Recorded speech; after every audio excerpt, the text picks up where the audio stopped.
Alex Sam here from the Streamline team. Look, I just got back with a meeting with one of our potential clients because we needed to sit down and figure out exactly what he needs to see if he's even a good candidate for a virtual assistant. See, my job as one of the founders of the Streamline team is that I'm not trying to sell you on getting a virtual assistant before I even believe whether or not you're qualified for a virtual assistant. My job is to actually sit down with you and figure out, number one, why you want a virtual assistant to begin with, and how a virtual assistant can potentially help you.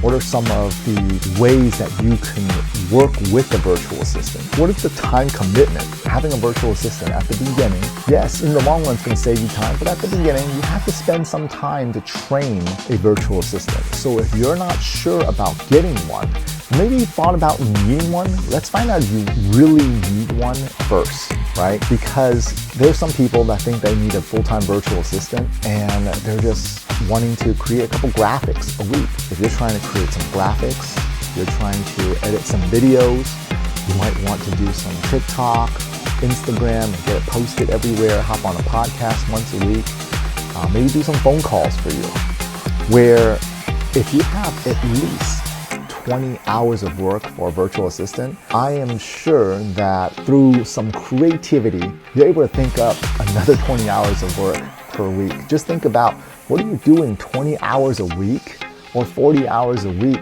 that could be pawned off or delegated to a virtual assistant? Having a virtual assistant is like being a really good delegator, because I want to make sure that you are a good delegator first. You know, our company is based off a lot on referrals. A lot of our clients are very organic. They're either current clients who need more virtual assistants, or they will refer by one of our current clients for a virtual assistant. You need to master the art of delegation. As entrepreneurs, we're not very good at that, right? You know, we own our own business, we run ourselves into the ground, burning both ends of the candle. You might be lighting up the middle of the candle sometimes. You're burning at 5 to 8 different places on that candle. And what ends up happening is a lot of times you're not ready to let go. You may think that you're ready to let go, but you're not ready to. So the first part is, how do we break through that mindset of actually letting go? Just because you tell me you're ready to let go does not mean you're ready to let go, right?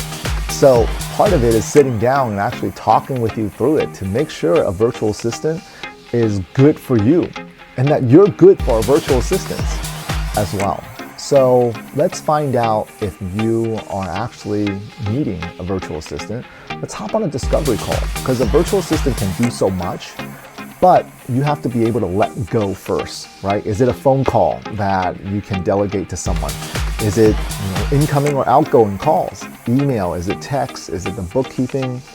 Is it going to be generating leads on LinkedIn or somehow online through social media? Maybe you're trying to create some content and a virtual assistant can help you with that, but only if you're ready to let go. Hey, my mentors always told me, you gotta let go to grow. I'll see you next time. This is Alex again from the Streamline team.